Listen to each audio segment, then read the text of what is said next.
Welcome, everybody. My name is Susan Barber. I'm the Community Education Manager at Mission Hospice and Home Care. And for those of you that are not familiar with us, we're a small, non-affiliated, meaning we're not part of any larger healthcare or hospital system, hospice program that's located in San Mateo, California, which is just bordering between San Francisco and Silicon Valley.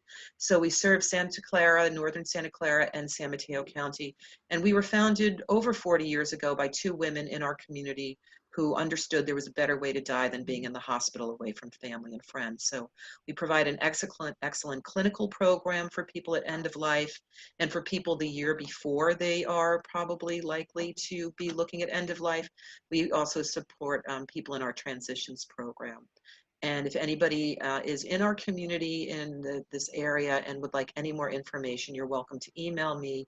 At the end of today's event, I'll be sending you an email with an evaluation and resources that Irene and I will compile for you. So our community education program has been happening at Mission Hospice since 2015. And since the pandemic, we have really had to pivot online, as many and all of you have had to do. So I'm really grateful for all of you for coming out today. I'm particularly grateful to be able to host Irene Smith today, a personal friend, a dear, dear woman who I have known about since my mentor, Stephen Levine, used to talk about Irene in workshops back in the 80s and 90s that he put on as the only person at the beginning of the AIDS epidemic, after hearing her teacher, Elisabeth Kübler-Ross, ask her to support men, particularly the men in San Francisco General and hospitals across San Francisco who had AIDS, and nobody would touch them. So here we are now, all these years later in COVID, where touch and receiving touch from other people, unless you are in a pandemic pod with your family, is extraordinarily difficult. And I asked Irene to talk with us today because over the last 30 or 40 years, more than anyone else I know of, Irene has really been studying and working with touch and just how incredibly powerful that is. We have had Irene train our hospice volunteers and some of our staff around touch. And I'm just so grateful, Irene, that you're taking the time to join us this afternoon. So I'm going to put myself on mute. And I would ask people if they would be so kind as to type in the chat just where you're zooming in from. It's very helpful for me to know where people are coming in from. And I am also just really curious about that because my guess is we have people from all over the world here. And you can do that also by moving your cursor to the bottom of the page, clicking chat, and just typing into the chat. If there's any technical problems you have during today's workshop, please send me an email, or chat. My name is Susan Barber, and I look forward to resolving that with you, but we don't want to disturb Irene while she's doing the training. So Irene, thank you so much. And I'm going to mute myself, and it's all yours. Okay.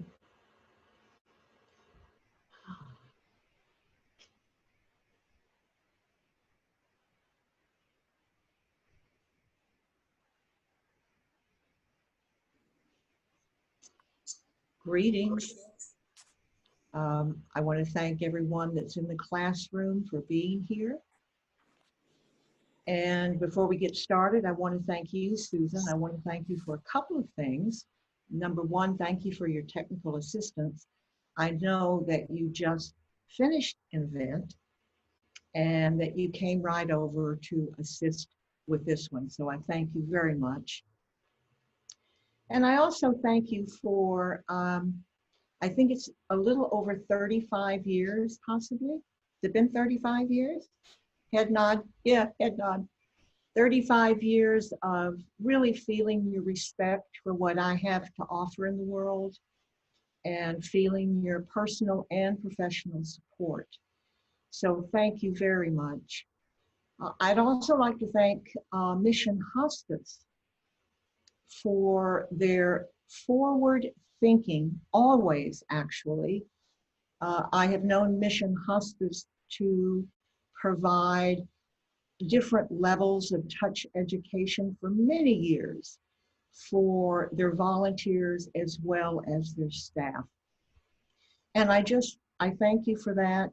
And I really appreciate the forward thinking currently in providing a self-touch event on Zoom. Thank you very much. Susan has told you a little bit about my work.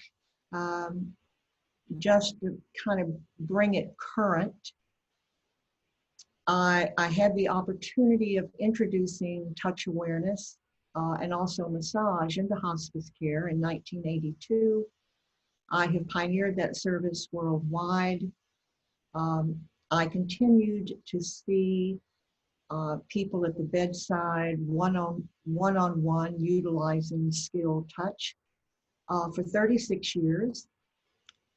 And I have continued to teach healthcare providers, both professional providers and family care providers, and massage therapists, sensitive touch techniques to utilize at the bedside of the dying.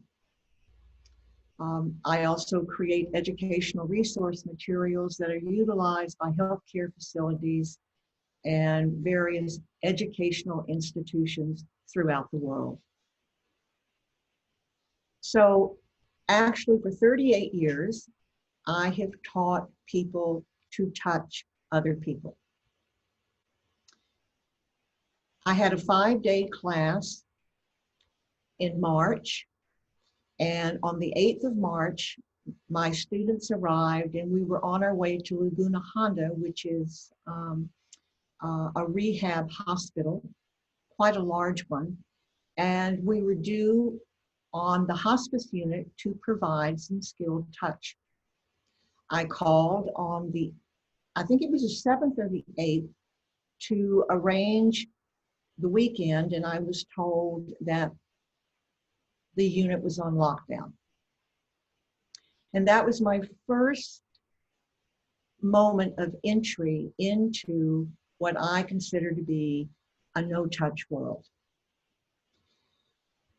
And after a few days, I stepped back and I thought, how do I take this 38 years of cultivated wisdom in touching and make it available in the world that's being presented to us today? I had never thought about introducing what I have been using as a personal coping strategy for 42 years, which is self-touch. I'd never thought about introducing that publicly. And what came up for me immediately was, oh my goodness, self-touch is a perfect way to utilize the compassion and the tenderness that we usually teach care providers to extend outward. And I said, of course, we are sheltered in place. Many of us, like myself, are not sheltered with a pod. I'm sheltered completely alone, and I don't have family in the city, so I'm not with a pod for nurturing. And I thought, of course, it's the perfect time to introduce self-touch. So that's where this is coming from. That's where the inspiration for this particular type of event stems from. And the history of self-touch for me, once again, is 42 years of seeking coping strategies for pain and isolation that I have felt in the world for many, many years. It has been a system for me to assist in easing anxiety, nervousness, depression, and loneliness. So this is the history of the strategy for me as a person, the inspiration. What is the intention in this event? The intention for me is to hopefully give you permission to begin to return some of the compassion and tenderness and caring to yourself that most often we have been taught to extend to others. Can I have people raise their hand if you're a care provider? Could you just do that? Okay, so, and I see Lourdes up there. If you get your hand raised, there it is. So 2/3 of you here are care providers. So you are used to extending the compassion and the tenderness and the caring outward. So the intention is to give you permission, to give us all permission to return the compassion and tenderness to ourselves. Irene, could I just ask, some people are saying your voice is so soft, they're having trouble hearing it. If there's any way, there may not be, but if you have volume that you could turn up, that might be helpful. You know, my volume is turned all the way up. It's turned all the way up. Perfect. Thank you then. Thank you. Does that help, folks? Yes. And when I push my chair back, it might even get a little softer. So I will try and extend the voice out a little more. How's that? Better? I get head nods. Tommy, can you hear me? Excellent. Hello. Okay. So what is touch? You know, actually, we usually think of touch as an action that's provided outside of ourselves. And touch is actually our most encompassing sense. And it defines every single action that we move through in our lives. If I'm going to have a sip of water, what allows me to hold this cup? My sense of touch. What kept that water from dribbling down my face and down my shirt and allowed me to swallow it was my sense of touch. And what's allowing me to sit in my chair right now is the fact that I can feel the chair. It allowed me to come in and sit down and not hurt myself because I knew when I was in the chair. So it's not an action that is only provided outward towards other people. It's a sense that is actually communicating with us at all times. And touch is our organic language. It's not something that I can teach you. The only thing that I can do is to give you permission, hopefully, to come back to the organic language that we were all born with. And when we were born,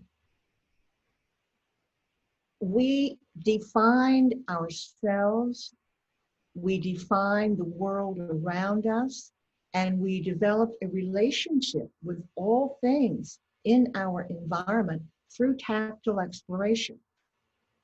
We developed a relationship with our own bodies through exploration. We were playing with our fingers and our nose and our ears and our arms. We were reaching out and touching all the people around us. And then one day we were taught a verbal language. And most often when we were taught a verbal language, we were also taught, don't touch the dirt, you'll get dirty. Don't touch your neighbor's furniture, it's rude. Don't explore your own bodies, it's not socially appropriate behavior. Or I was even punished for physical exploration of my own body. And for me, through every developmental stage in my life, I learned more conditions, and many of them, beyond cautions, were rather negative conditions around reaching out and touching. This is always a challenge when teaching people to touch other people. However, it can really be a challenge when giving you permission to touch yourself. We have a lot of voices and a lot of conditioning that tells us touching ourselves is inappropriate behavior. We can touch our face or comb our hair, but when we start giving ourselves permission to lay a hand on and actually feel the pleasure behind that, to feel how it feels to actually connect with ourselves in a tactile way, there can be a lot of challenges. What are some of those during a Zoom meeting? Well, you can get anxious and want to turn off the computer. Please don't. You can feel like you're embarrassed and how silly. You're an adult and you're there petting your own body. I feel the same way. It is major growth work for me to sit at the computer and guide you through petting yourself. It's a level of growth work that's just extraordinarily beautiful for me. So I know I'm not the only one that feels embarrassed sometimes in touching themselves, and I know I'm not the only one that feels like I'm an adult, I'm a professional, and this feels a little silly. So if any of those voices come up for you today, you have a chat box. Use that as a little bit of a journal if you're so inspired to do that. And if uncomfortable feelings or challenges arise, just take a brief moment and put that in the chat box. That moment will actually be part of the teaching if you want to share it. And of course, you may have a pencil and paper next to you. You may want to write that down personally. But note that. Take a breath, and please try to keep the computer on. So those are some of the challenges with touching ourselves. What are some of the positive outcomes? There are 4 positive outcomes. Every benefit that I've ever spoken to in terms of touching can be listed underneath the following 4 positive outcomes. Number 1, touch stimulates the release of endorphins. Endorphins are most often called the pleasure hormone, and we experience the bliss and the pleasure of endorphins when we go to the gym and we exercise a lot, when we do anything that deepens our breath, increases our respiration. We begin to feel a clearing of the old, and we come into a feeling of lightness, a feeling of being well, a feeling of being energized. That's endorphins. Endorphins are the body's own pain-relieving substances, and when the body starts to feel pain, endorphins are stimulated to give a balance to it. Second positive outcome, oxytocin. Touch stimulates the flow of oxytocin, which is called the trusting hormone or the bonding hormone. When oxytocin is high, the stress hormone cortisol is low. Oxytocin makes us feel trusting in ourselves, in the world, in our community, with those around us.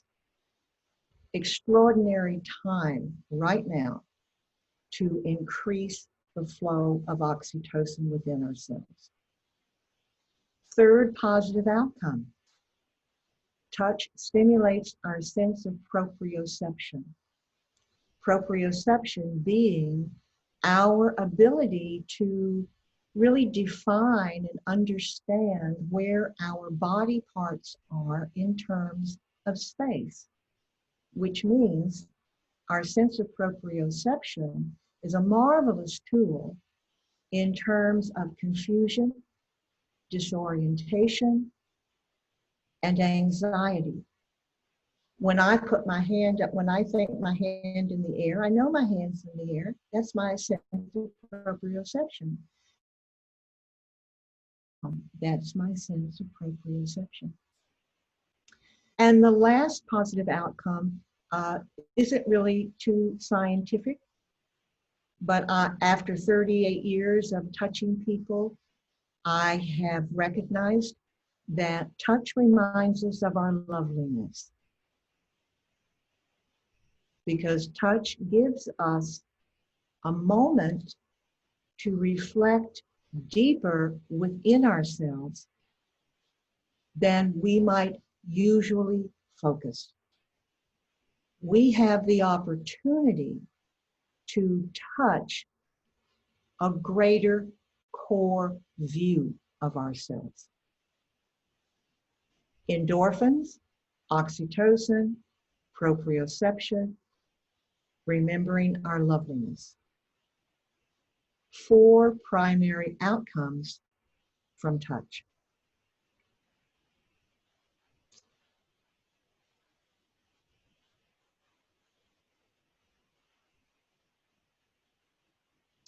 Our format today.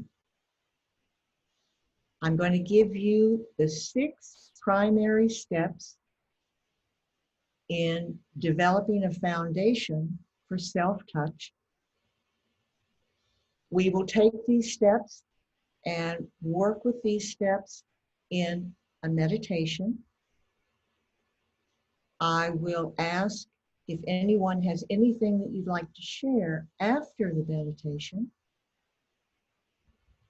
And then I will guide you through about a 15-minute self-touch flow.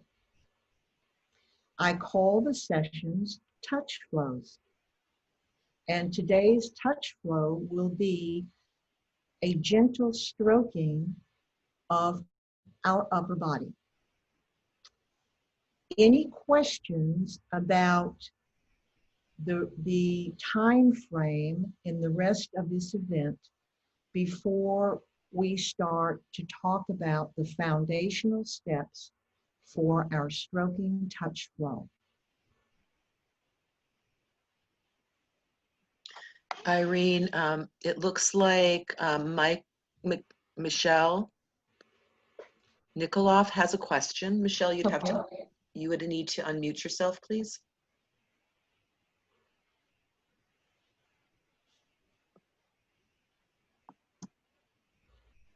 Michelle? Maybe not a question. Okay. No questions? Looks like not, no. Okay. So the 6 foundational steps leading into a touch flow. Number 1, grounding. Number 2, connecting with the breath. Number 3, connecting with the heart. Number 4, connecting the breath and the heart in the hands.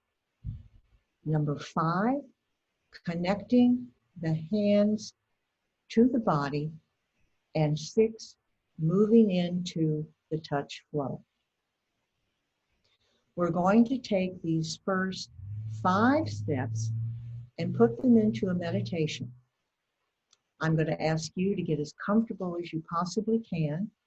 It looks like you're all sitting, which is great. Some people may be lying down. That's perfectly okay.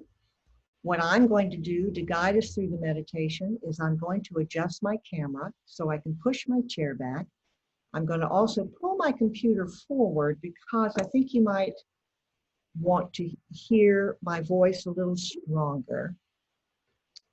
I'm going to work with my camera so I'll lose my head for a moment. Only visually. Push my chair back. And then I have to grab my little footstool that's underneath me. I got to keep my feet on the stool.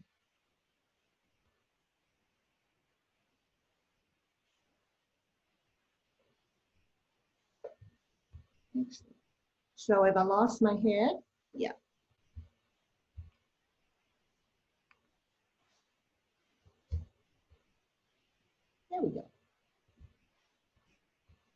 Excellent.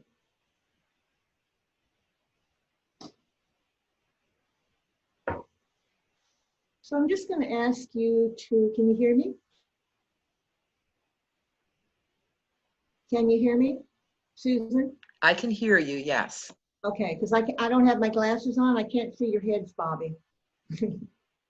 I can hear you. Excellent. Okay, I'm going to ask you to just get very comfortable. You can leave your eyes open or you can leave your eyes closed. It's totally up to you. I will probably do both. First step, grounding. If you're lying down, you're going to feel your body supported by the surface that you're lying on. Simple as that. If you're sitting like I am, you're going to become aware of the feet on the floor and become aware of your seat in the chair. Lying down, you will feel your back, the backs of the legs, the heels, and the back of the head, and possibly the upper arm or full arm, depending upon how you're lying. Becoming aware of a stable floor. Becoming aware of being totally supported.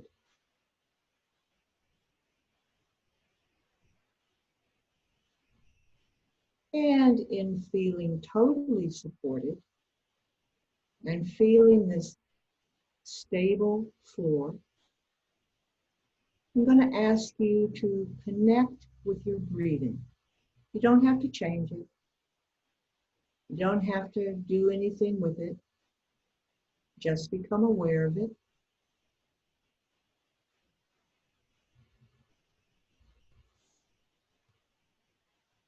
Just breathing, however you breathe.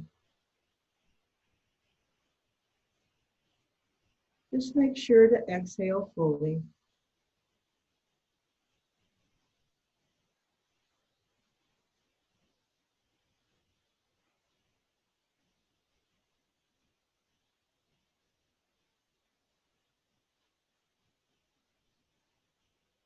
And then allow yourself to become aware of the center of your chest, the heart center. And allow yourself to actually breathe into the heart center.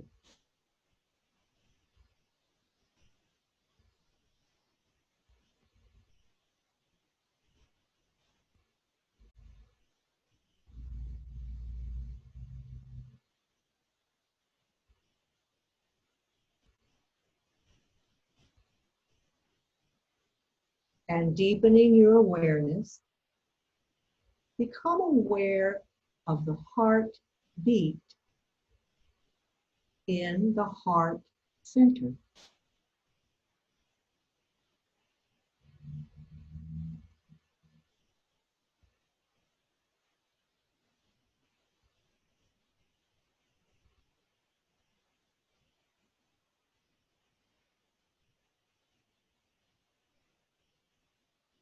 And feel the heartbeat as it begins to fill the chest.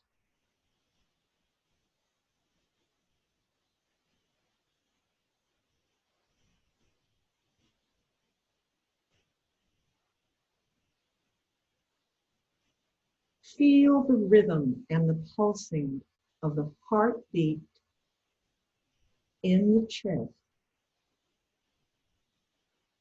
Feel it.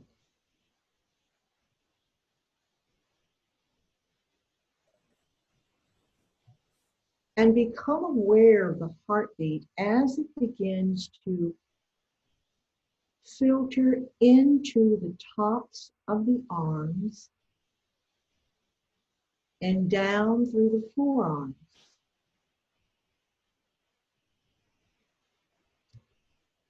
Becoming aware of the rhythm and the heartbeat in the arms.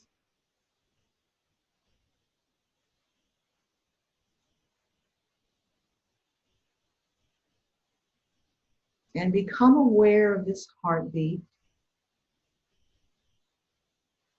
as it begins to pulse in the palms of the hands.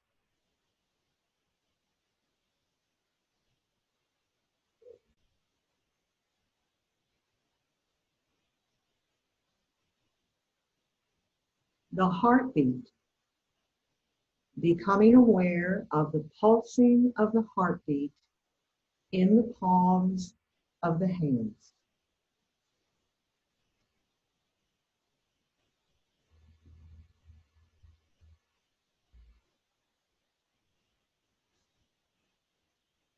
And on the next breath, think or imagine that you are actually exhaling out through the palms of your hands, and become aware of the heartbeat and the breath in your hands.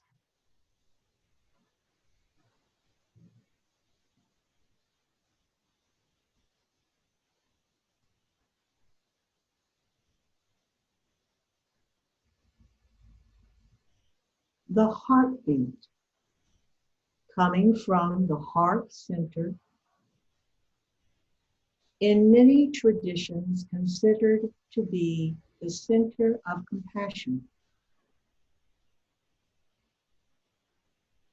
The heart, defined by many poets throughout all ages as the place of love, compassion, and love.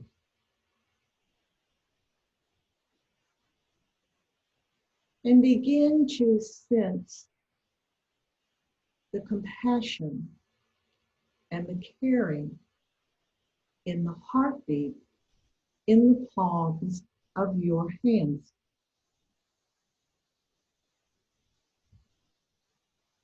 Think it.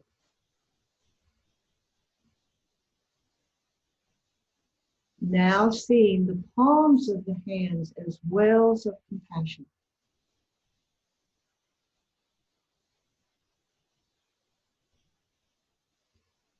And ask yourself silently where you need on your physical body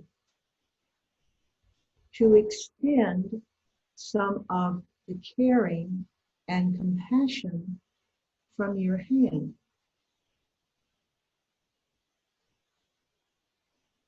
If that area of your body is in the back, you may symbolically reach that area by touching the corresponding area in the front.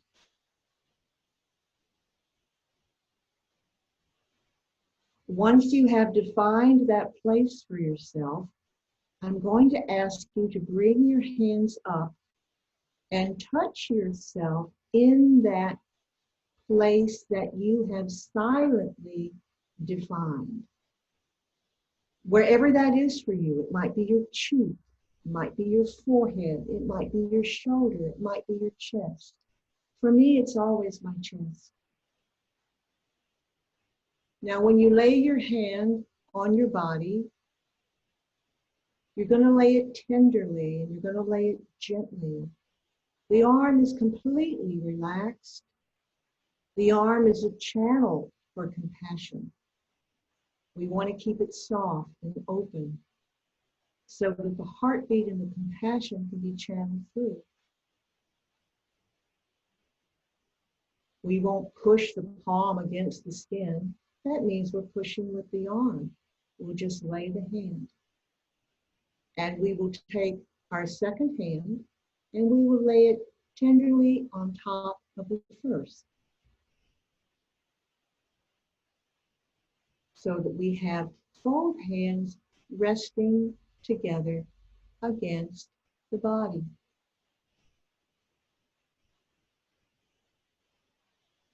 On the next inhale, become aware of the body filling your hand. Feel the body part that you're touching partnering with your hand, coming into the palm. And on the exhale, imagine that you're exhaling out through the palm of your hand and feel the partnering of the body and the hand together. Directing the inhale into the body part that you're touching directly under your hand, allowing the body to fill your hand, and your hand is tender, so it's receiving. It's not resisting by pushing, it's receiving because it's gentle. And on the exhale, exhaling through the palm, feeling the hand coming towards the body slightly, and feeling the body and the hand partnering together.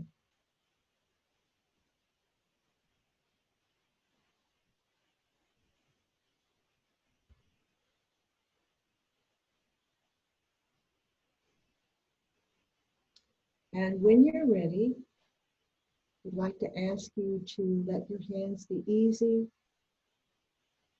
Let them come back to your lap. That's a comfortable place for you. Giving yourself a moment, if you have your eyes closed.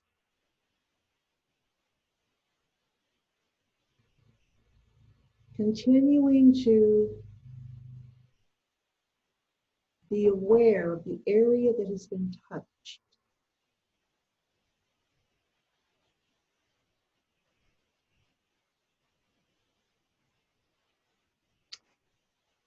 And when you're ready, if the eyes are closed, please gently open your eyes. And I'm going to bring my chair back to the computer. And I'm going to ask if there's anything that you want to share about that process of connecting with your hand before we go into a 15-minute flow. I'm going to adjust my camera.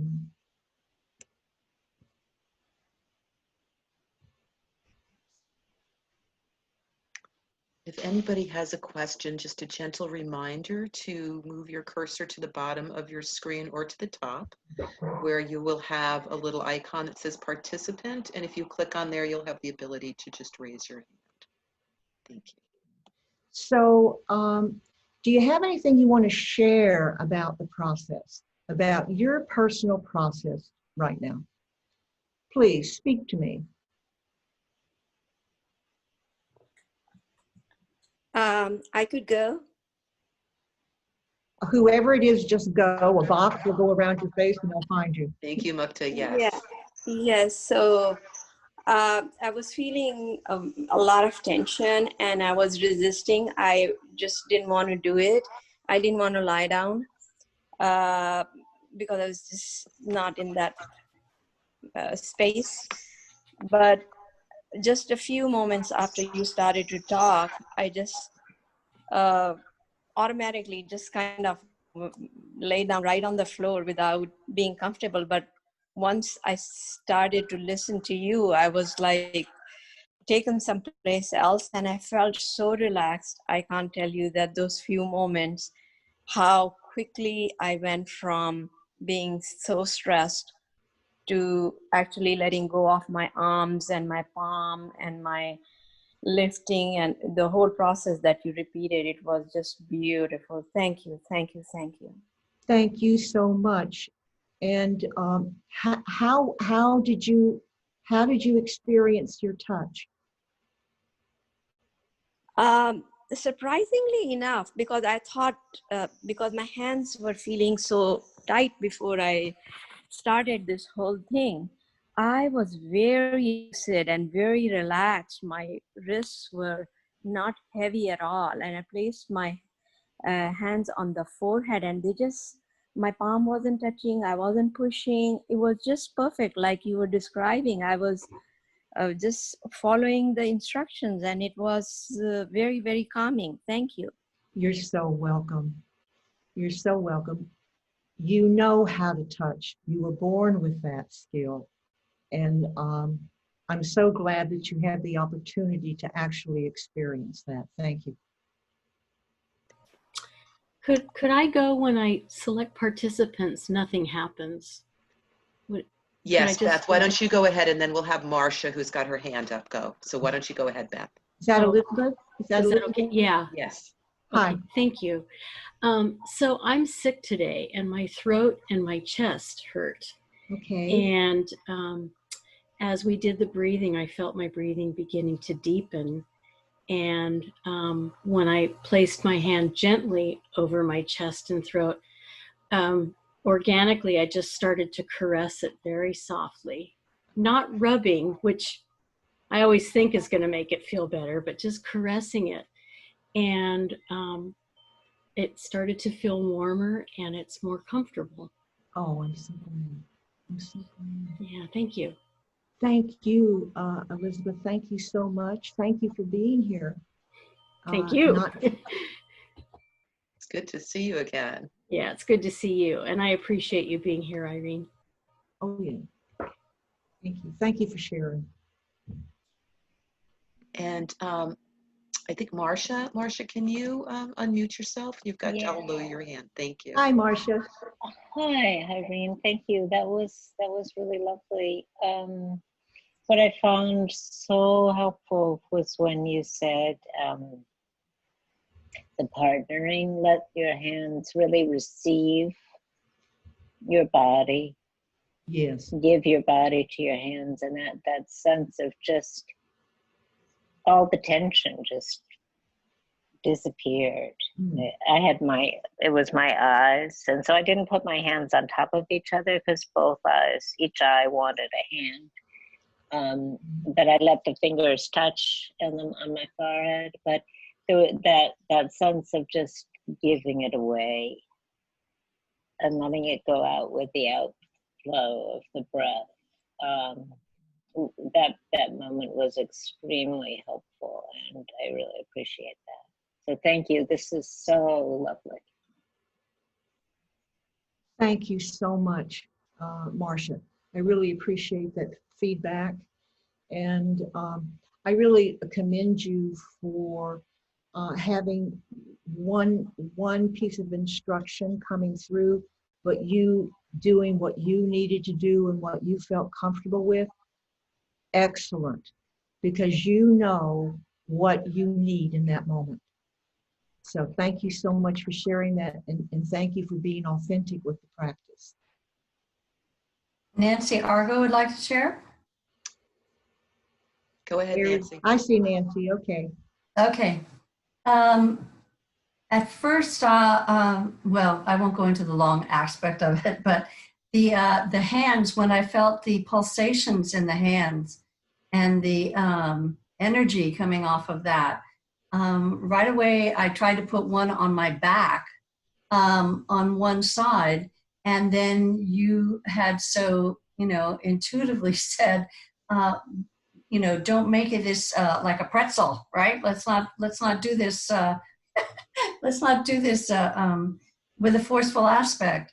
And so I have nodules in my lungs. And so what I did was, and this was totally new to me and I love it, is take my hands that were pulsating and go to my lungs and go to my chest.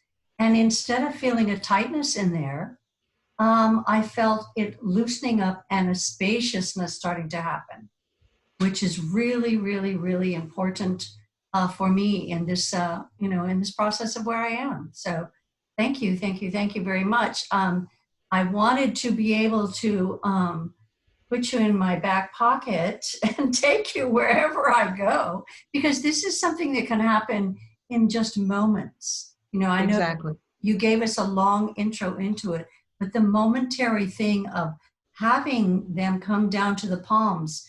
My question is it always within the palms that the energy comes and goes into the body?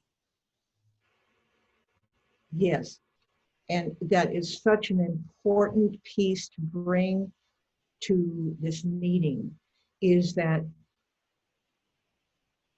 as we think, so it is.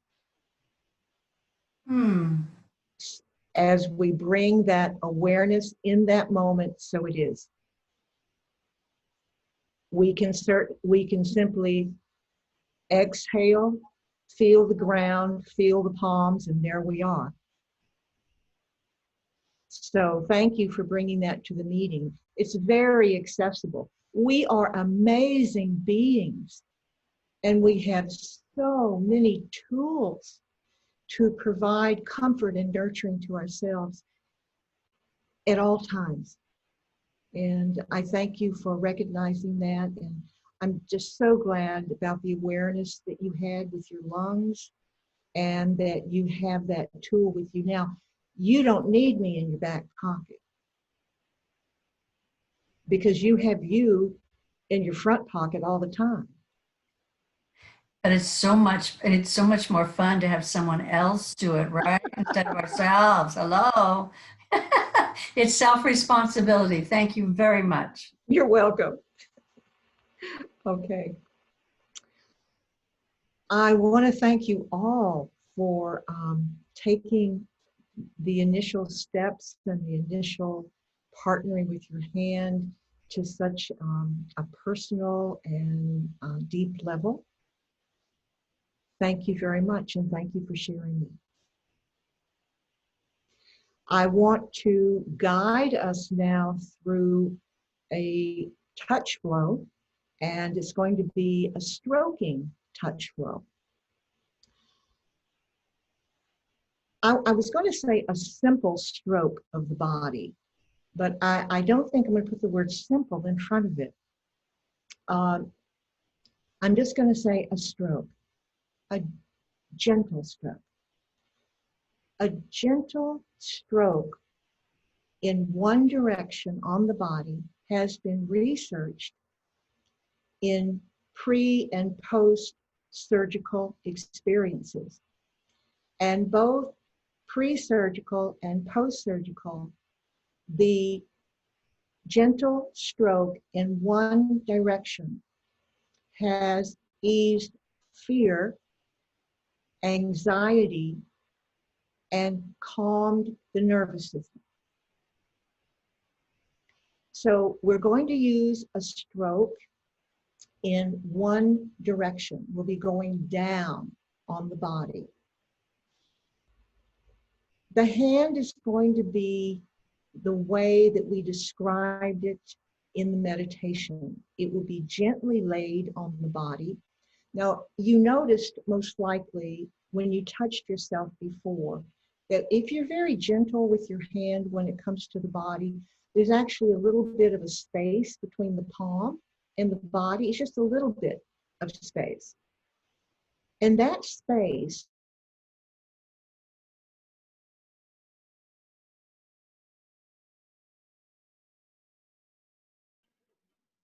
a little tiny bit of space. And in that little space, come and sit on your chair. There's a circulation of air and energy, which can actually make the touch with your hand feel very deep and warm. It's almost like a little heating pad. So we're going to lay the hand gently, and we're going to stroke slowly.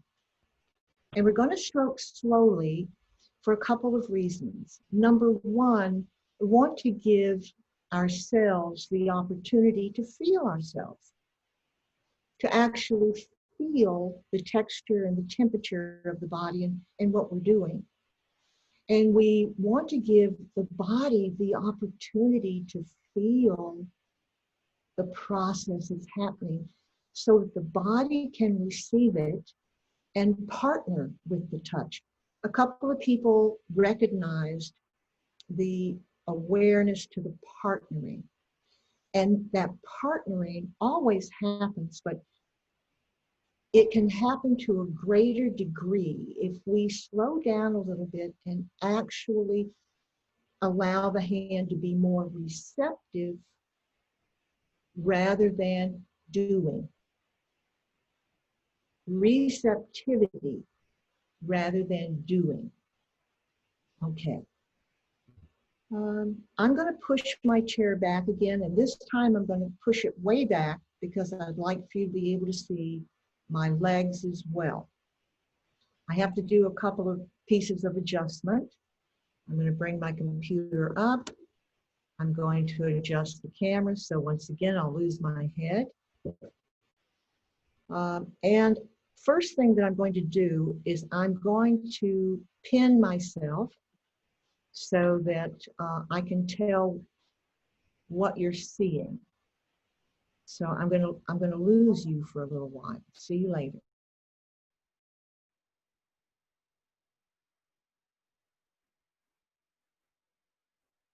So Irene, it looks like you just froze there a little bit.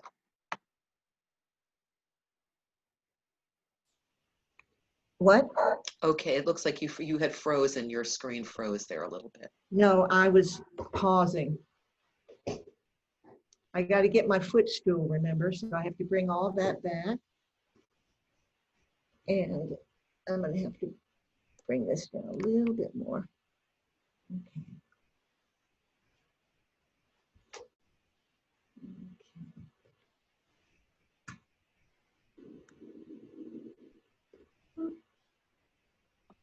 And Irene, while you're adjusting, somebody's asked a question about what's appropriate, hands on bare skin or over clothes or either?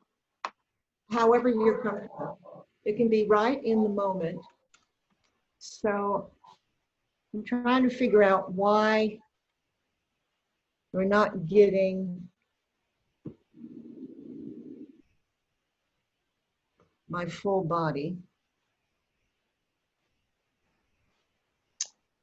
Still not getting the full body. I can see, yeah, I can see up to your knees, Irene.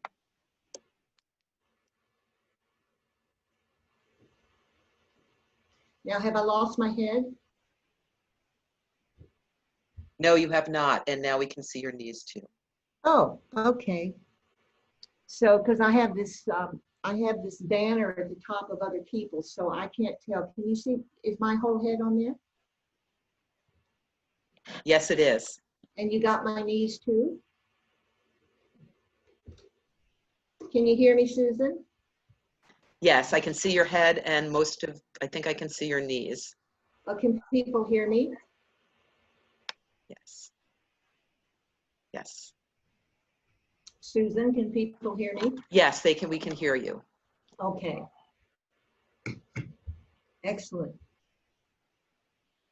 So first thing that we're going to do is we're going to come back to our grounding. We're going to come back to a grounding floor, however that is, whether you're lying down or sitting. We're going to come back to the breath.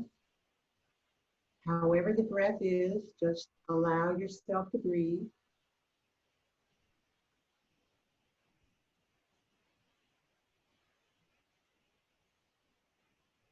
Come back to the heartbeat. Heartbeat in the arms. Heartbeat in the palms of the hands. Breath in the palms of the hands.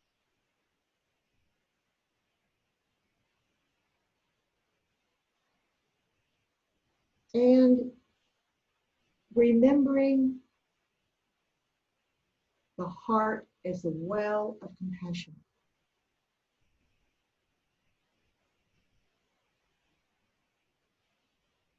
And bringing the poets forth who speak so eloquently about the love and the tenderness in the heart. Compassion, love, tenderness.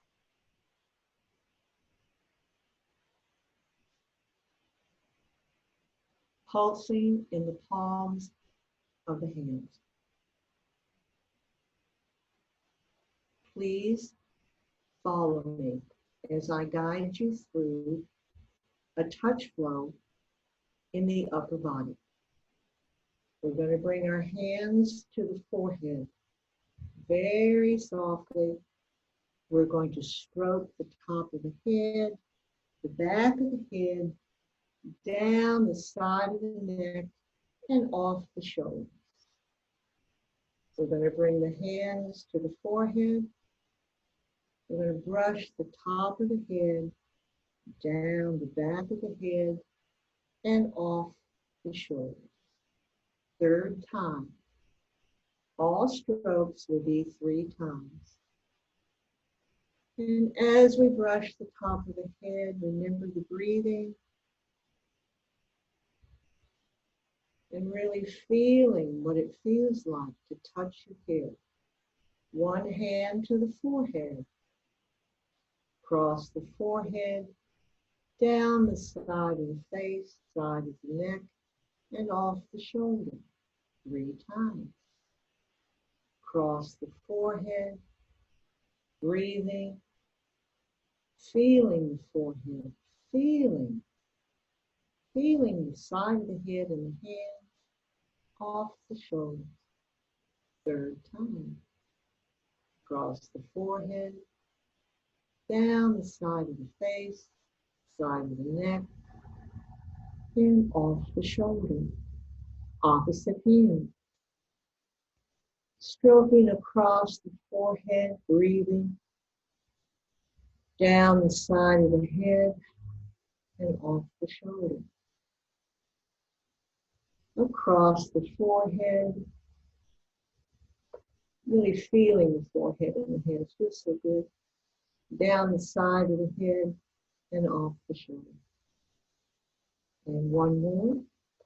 Across the forehead, down the side of the face, side of the head, off the side of the neck, and out. Bringing the hand across the chest, around the shoulder, and down the top of one of your arms and off the fingertips. Across the chest, around the shoulder, down the top of the arm, down the forearm, off the hand and off the fingertips.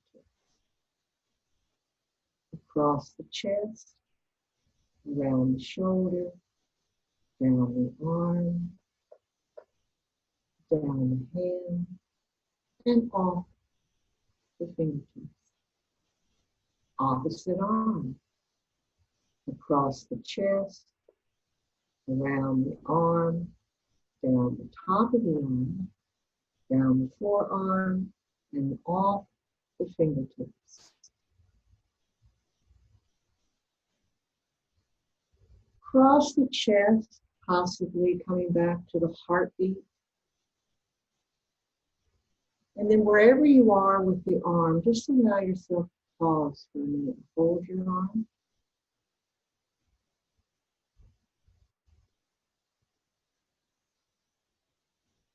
Becoming aware of the breath in the hand. Becoming aware again of the inhale and exhale of the body and the hand together. Just feeling it. And then continue to stroke down the arm, possibly off the tips of the fingers. 3rd time across the chest, around the shoulder, the upper arm, forearm, across the hand, and off the fingertips. Opposite hand, we're going to stroke the top of the hand. Very gently, slowly across the top of the hand and off the fingertips. Very slowly across the top of the hand and off the fingertips. Becoming aware of the way the hands feel together, the texture, the temperature.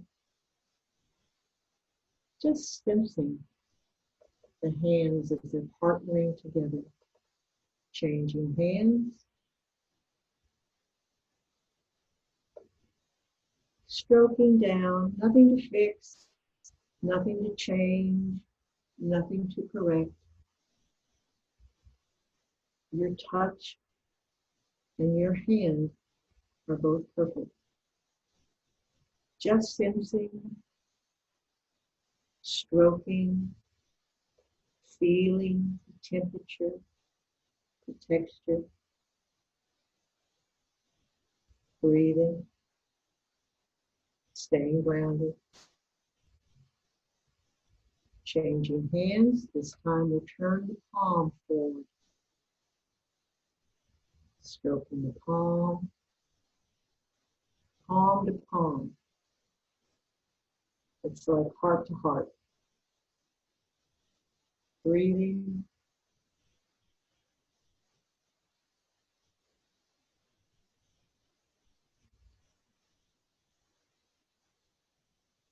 Feels so good.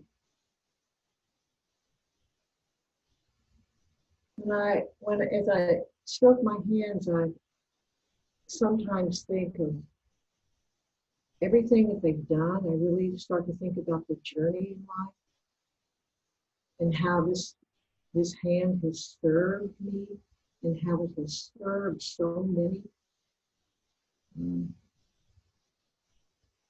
It's an amazing experience to actually connect with the journey of this hand and to feel the kindness and support that it has extended outward. It's if to thank the hand. And now hand to the chest, to the throat. We're going to stroke from the throat down to the belly. And we will alternate hands, and this will be 6 times. So this is 2. From the throat, down the front of the chest, to the belly. That is 4. From the throat, down the chest, to the belly. As if to pet ourselves. We save this vulnerable, tender action most often for animals. Just petting, resting with the belly, hands to our lap, taking both hands to the top of one thigh, stroking down with both hands. I will lean down, go all the way to my ankle. If you're not comfortable, stop at your knee. Just stroking down to the ankle, coming back up, both hands on the top of the leg, stroking down, feeling the warmth, the tenderness, the gentleness, the heartbeat, the gratitude. As if to thank these legs, this leg, for all the places it has allowed you to go. Coming to the opposite leg, down the front of the leg, all the way to the ankle, if possible. Coming up slowly, stroking down the top of the leg, all the way down to the ankle. Breathing.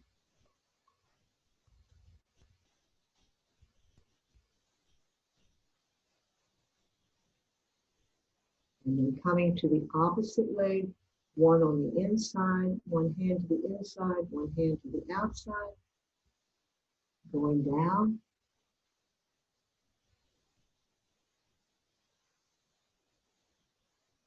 Hand to the inside, hand to the outside.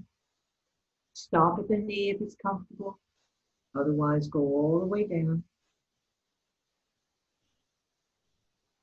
And one more time.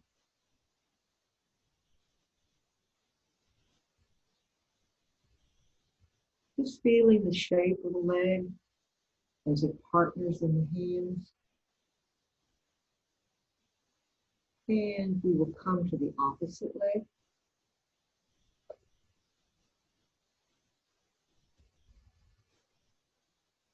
Breathing, partnering, just letting the hands be comfortable, leg be comfortable and receptive.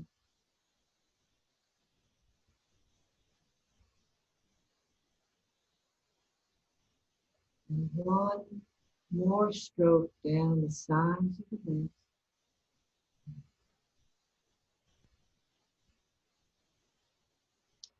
And then one hand behind each calf, one stroke down.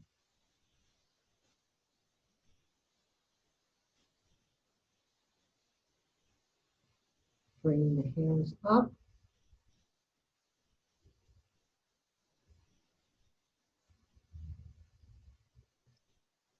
Breathing. Bringing the hands one crisscross to each arm,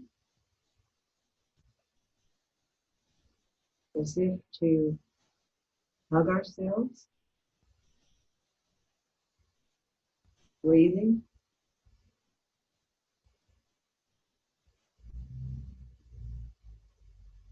Opening the arms by sliding the hands down, bringing the hands together, and then holding one hand in the other and sit,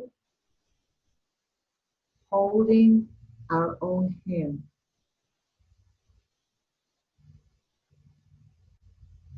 If possible, with the silent mantra of thank you for your support.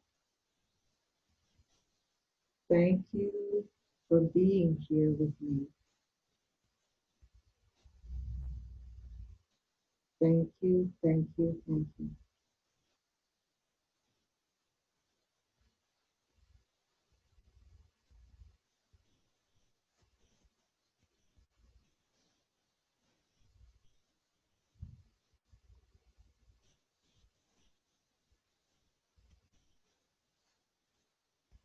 Closing with recognition of the heart center.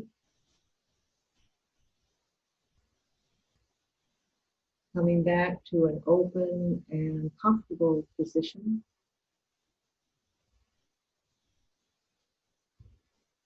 Breathing. I'm going to bring my chair up.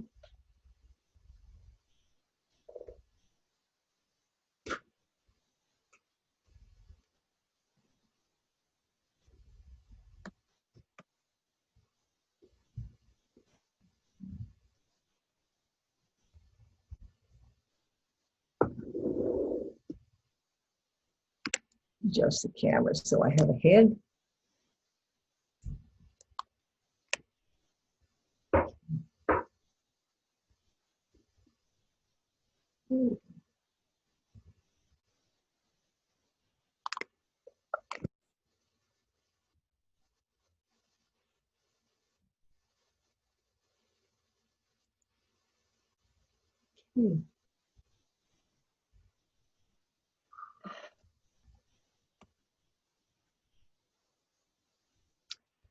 I'd like to open it up for some sharing, some comment, or questions, possibly comments and sharing first.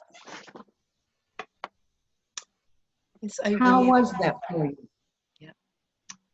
Pat Dalf, I'm sorry if I mispronounced your name, has her hand or his hand up. Please just unmute yourself to share. Where is Pat? Here I am. Thank you. That was lovely. First of all, I have neuropathy in both legs and primarily one arm.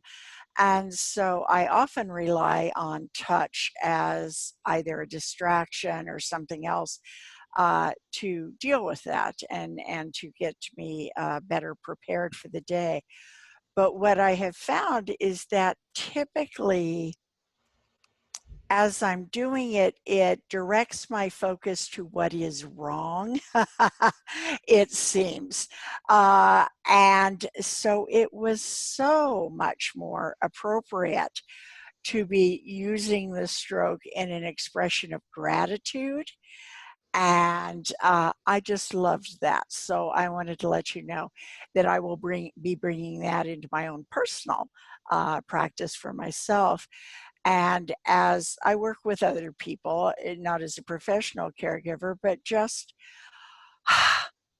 that simple change of attitude is a benefit to each of us. So thank you. Oh, thank you so much. Thank you so much for sharing that. And I'm very grateful that you had that experience today and that you can add that to your toolbox. Thank you. Thank you. Irene, Rainbow has her hand. Rainbow Chen has a hand up. Okay. There you are. Hi. Okay. What a name. I know. I'm grateful for my father who made me as a promise for the future from God. So Beautiful. promise that our family would be reunited from Taiwan to the U.S. So I'm grateful to get to live into being a beacon of hope for many. So It's wonderful. Wonderful. I really appreciate this because as someone whose love language, one of my primary love language is touch, it's been really missing for me because I'm mostly sheltering, just moved to Honolulu to be close to my family. And so now I get to see my nephews, so I get to hug them. But it was like a good 2.5 months before my sister felt safe because my housemates were not following safety protocols. And so I'm trying to create the pod now, to have more touch. And it just was really healing to do this with you, because it's like I intrinsically know to take the time to, I call it, love myself the way I want a lover to touch me. And I cuddle parties. I had my last Cuddles and Blues, which was blues dancing meets cuddle parties to have healthy touch through hugs and dance. And so I did that right before shelter in place happened, like in March, the last one. And I've been sitting with, wow, people are asking for it, and how do we take it online? So it's just really, I feel very blessed to get to experience this with you and continue to percolate and get creative about how to remind people that, they can also lovingly touch themselves, even if they And what I lost the last part of what you said. Just reminding people and ourselves to touch and have gratitude for the way that we can love ourselves, even if we don't have a partner or someone next to us to do that with. Okay. Rainbow, thank you so much. And thank you so much for sharing that you will take this out and that you will share it with other people, because we are in a no-touch world. And touch is not supposed to be a luxury. It's an organic need, as is food and water, which you know. And so hopefully we will all filter this out to other people and give people the opportunity to come back to themselves and recognize that we can learn to support and nurture ourselves. It's so important right now. So thank you so much. Thank you. Bless you for doing this work for so many years. Yeah, thank you. I have a question. Yes. Irene, the question that I have is that in the application of your hands. Where are you? I'm right over here. half. It's Nancy Argo, Irene. Yeah, you see me as a plant. As I come, I notice that your touch goes one way. And then you start again from the top and go down again. And it's not coming back up. Why is that? Well, I'm teaching a stroke that's very calming to the nervous system. A stroke that goes up and then back and down and back is stimulating. Okay. It's kind of the opposite message to the body. One is very calming and hypnotic, and the other one is about stimulation. And Very good. up and down can actually become a little bit, can produce a little bit of nervousness. And that application is well understood when I think of animals. And Exactly. You're not going to pet the hair both ways. exactly. Okay, great. Thank you. You're welcome. You know, I often refer to this as petting, but a lot of times professionals have a challenge with receiving that word from me. But I really think of it in terms of petting, because it's the way, exactly what you said, it's the way we pet an animal. Because in that moment, you know, in that moment, we allow ourselves to be so incredibly vulnerable and usually very compassionate and innocent. Innocent is the term when we touch an animal. And we know how to do that. It's amazing. So yes, bring that to yourself. Someone else, we are doing great. We have about 5 minutes we can dedicate to the sharing. You know, Irene, it's Susan, and I just wanted to say that I was thinking about people who are isolated and not able to see their families because they're living in a facility, but they have the opportunity to be connected with an iPad or a laptop or a computer. Right. And just to think about doing that together with your loved one, yes, could be just such a relaxing and calming. And though it's not your hands, it could feel almost like somebody else's hands. Like when I was doing this, I realized this is the most in my body I felt probably in the last 5 months.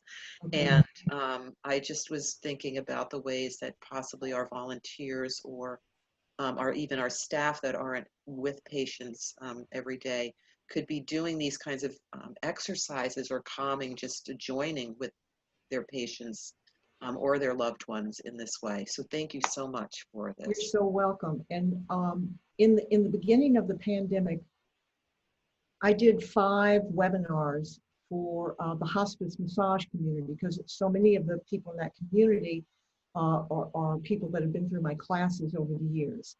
And so I did a whole series of webinars for the practitioners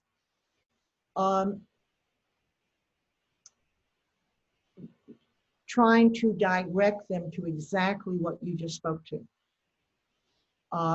Virtual touch. And there was one woman, I think she was in England, who sent me the most incredible letter. And what she did was she contacted her client, who really couldn't, you know, really touch herself. And the practitioner touched herself and spoke to what she was doing. And the patient responded with deep relaxation and actually responded conversationally about how healing and relaxing that had been. I feed, this is going to have a point, don't worry, folks. I feed ravens. I mean, I have ravens that come on the deck. You might have heard them a little while ago. They came.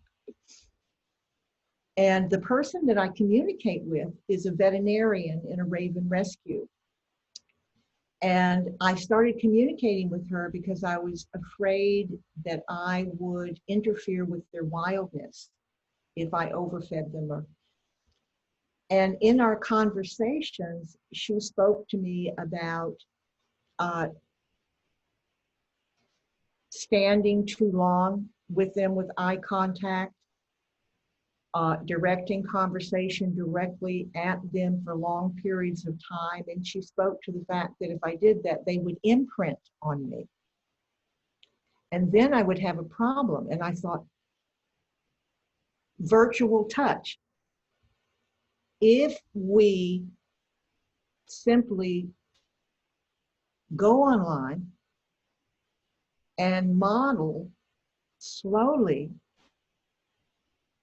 with well-defined speech and action the nervous system of the person that you are speaking to will imprint. It will model what's being shown to it. Now, this is actually a principle that I've taught for years in my classes with care providers, that the patients will model the presence that is presented to them. And this is the same thing. Virtual touch works. So thank you, Susan, for bringing that up. And I would hope that some of you who are care providers would virtually guide some of the people that you maybe cannot see at this time through the touch, even if they can't touch their own body. You touch yours and guide them with your voice, because their body will get it. And absolutely, as Susan has suggested, for family care providers, being with your loved ones, I mean, to be at the bedside and to actually be guiding your loved one through this strategy, and the two of you doing it together, touching your own bodies, is an incredible partnership. Yes. Thank you, Irene. Marcia, I saw Martha's hand up, and then Martha's hand went down. So Martha, if you wanted to share something, please go ahead. I was just going to say, Irene, that I am an end-of-life doula, and I work a lot with touch with my clients, because, as you noted before, lots of times at that juncture, people are only being touched by someone with a latex glove, or not being touched at all. Sometimes family members I have found are frightened of their dying loved one, much as they love them, and are afraid they'll hurt them if they touch them, or something along those lines. So yeah. It's a wonderful thing to watch when you can educate them to realize how much love they can give to their dying spouse, mother, father, whatever. Just the gentleness of touch. And yes, the difference between stroking and rubbing is enormous, especially on skin at the end of life, which has gotten very thin. Yeah. So I do a lot of cradling in between my hands, but also, as you've been doing with us today so lovingly, gentle stroking. So I thank you. I've learned a lot from you today. I appreciate it. Oh, I'm so glad. I thank you so much for sharing. And really commend your work. The doula movement is such a positive and hopeful movement in our world today, and you fill such a wide gap in healthcare and just what's available. I am so glad that you're here. I'm so glad that you're out there with people. I'm glad that you've shown up today and represented your field, because I think that just like birthing coaches, the touch is absolutely vital with what you're doing, and you have such a primary opportunity to teach the people that are around the dying person. So I really honor what you're doing. Thank you. I want to come in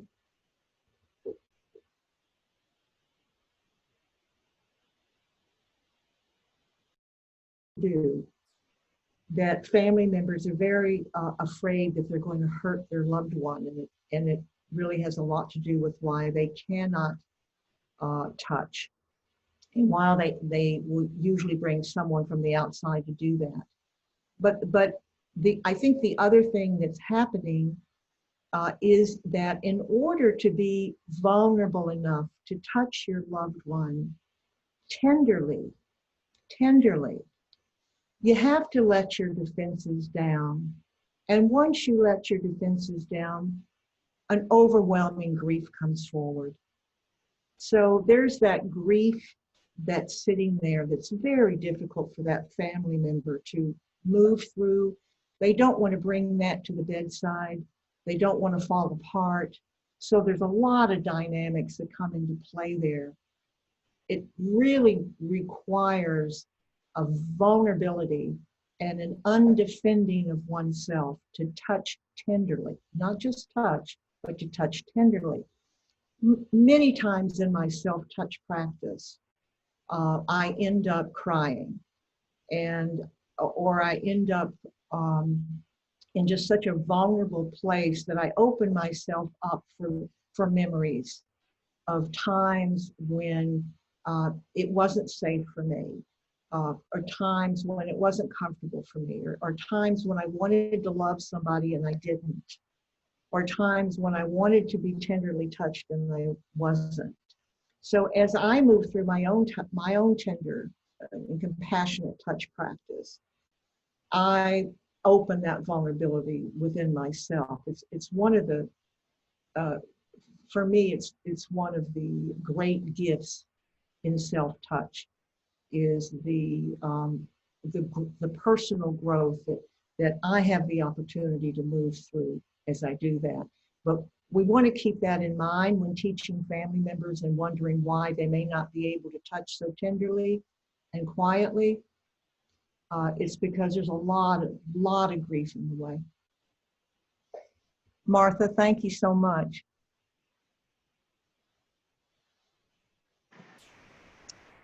So I have 328. Yes, we have one last question, Irene. Elisabeth, it looks like Elisabeth Myers has her hand up. Hi, Elizabeth. I'll make this quick. So I just wanted to say that I really appreciate the comments about petting animals. I work with a lot of trauma clients, and they often don't understand the language of loving yourself. Mm-hmm. And that was an issue for me as well. And when you talked about petting animals, I thought back to how I would pet my dog and silently communicate to her, feel the love in this touch. And it's just a reminder to me that that's a way we can communicate with our clients if they don't understand the concept of loving themselves. Oh, wonderful. Can I just speak to that? 1 minute. We got 1 minute. I came into my self-touch practice in recovery from a 17-year drug abuse and alcoholism. I hated myself. Yeah. Physically abused myself. And over the past 4 decades, I have come from a place of physical abuse. Nobody in my first 15 or 20 years of coming out of that degree of trauma, there's no way I could have said I love myself. There's no way I could have touched myself in a way that loved myself. I massaged myself until I came to touching myself. So I am teaching this work now because it's the level I need to go to. Yeah, no, I resonate with that. And when I thought about how I used to communicate with my dog, I thought, oh, I get what Irene is saying here. So yeah, just a reminder that we may need to help our clients understand that. Exactly. And I wouldn't go right for self-love is where I'm going. That's where you're going too. Yeah. Because it could be unobtainable. Yeah. Thank you. Thank you, Elisabeth. Thank you. So there we are. Yeah, here we are, Irene. Gosh, that went so fast. Thank you. It was so beautiful. The comments from people are just, there's so much gratitude. Thank you, Irene, so very much for this afternoon.